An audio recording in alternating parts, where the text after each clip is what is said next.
नमस्कार विद्यार्थी मित्रांनो, मी रुपाली देवरमणी. आज इयत्ता 7वी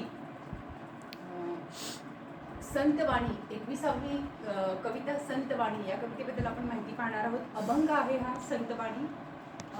आधी अभंगाला सुरुवात करण्यापूर्वी अभंगातील शब्दार्थ आपण पाहूया.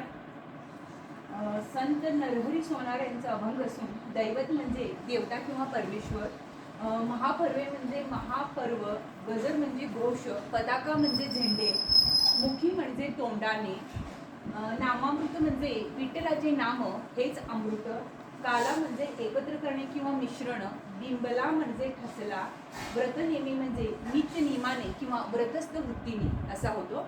मग आता आपण आधी अभंग वाचन करूया.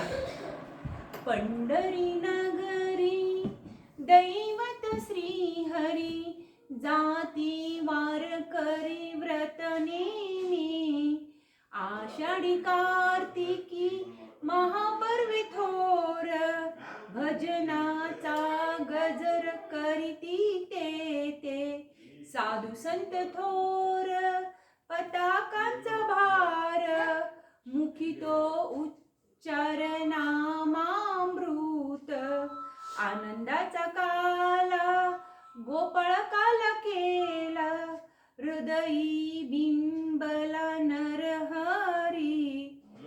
तर अशा प्रकारे अभंगामध्ये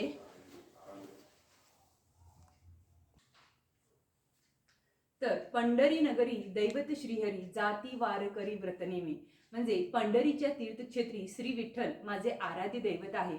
सर्व वारकरी नित्य नियमाने व व्रतस्थ वृत्तीने श्री विठ्ठलाचे दर्शन घेत आहेत. आषाढी कार्तिकी महापर्वी थोर, भजनाचा गजर करीती तेते, म्हणजे आषाढी व कार्तिक उत्सवाला महान उत्सवाचं एकादशीला महान उत्सवाचं पर्व सुरू होत आहे. वारकरी तेथे भजनांचा घोष करीत आहेत. साधू संत थोर, पताकांचा भार, मुखी तो उच्चार नामामृत, म्हणजे आषाढी कार्तिकीला महान साधू संत भक्तगण दिंड्या पताकांची दाटी करतात आणि मुखाने श्री विठ्ठलाचे अमृतमय नावाचं नाम उच्चारण करतात. आनंदाचा काला गोपाळ काला केला, हृदयी बिंबला नरहरी, गोपाळ काला म्हणजे श्रीकृष्ण रूपी विठ्ठलाला भेटण्यासाठी आलेला वारकऱ्यांचा मेळा असतो. आणि अशा प्रकारे या दिवशी जणू आनंदाचा गोपाळ काला होतो. सर्व भक्तगण यामध्ये तल्लीन होतात, मंत्रमुग्ध होतात. संत नरहरी म्हणतात, हा पवित्र सोहळा माझ्या मनात कायमचा ठसला आहे. अशा प्रकारे संत नरहरी यांनी अभंगामध्ये श्री विठ्ठलाची महती घातलेली आहे. तर त्यानंतर संत कान्होपात्रा यांचं काय आहे अभंग आहे, ते सुद्धा श्री विठ्ठलाबद्दल कान्होपात्रा यांनी गायलेले आहे. त्यातील शब्दार्थ मी तोंडाने सांगते आणि त्याचं अभंग गाऊयात आणि स्पष्टीकरण पाहूयात. सुखे म्हणजे सुखाने, नांदू म्हणजे संसार करू, भीमातीरी म्हणजे भीमा नदीच्या काठावर, माय म्हणजे आई, हरे म्हणजे निघून जातो, ताप म्हणजे दुःख किंवा विवंचना, दरुशनी म्हणजे दर्शनाने, निवारिली म्हणजे नाहीशी केली, व्यथा म्हणजे दुःख, अंतरीची म्हणजे मनातली, कैशी म्हणजे कशी, धाली म्हणजे समाधान पावली किंवा आनंदली असा होतो.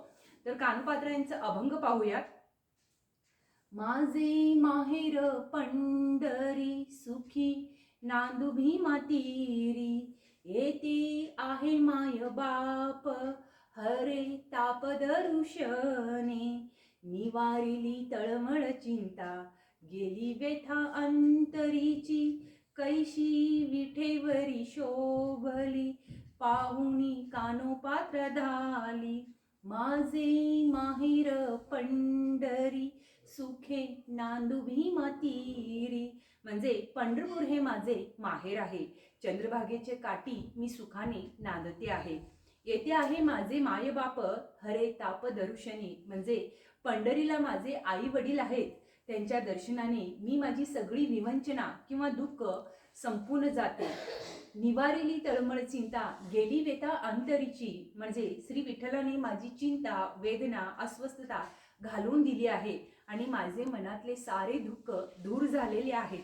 कैसी विठेवरी शोभली, पाहुणी कानोपात्रा धाली, कैसी विठेवरी शोभली, पाहुणी कानोपात्रा धाली, म्हणजे माझी विठू माऊली कशी विटेवर शोभून दिसते आहे, तिचे हे रूप पाहून संत कानोपात्रा आनंदली आहे आणि मनापासून समाधान पावलेली आहे, असं कानोपात्रा यांना म्हणायचं आहे.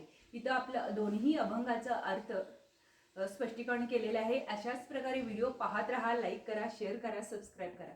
थँक्यू.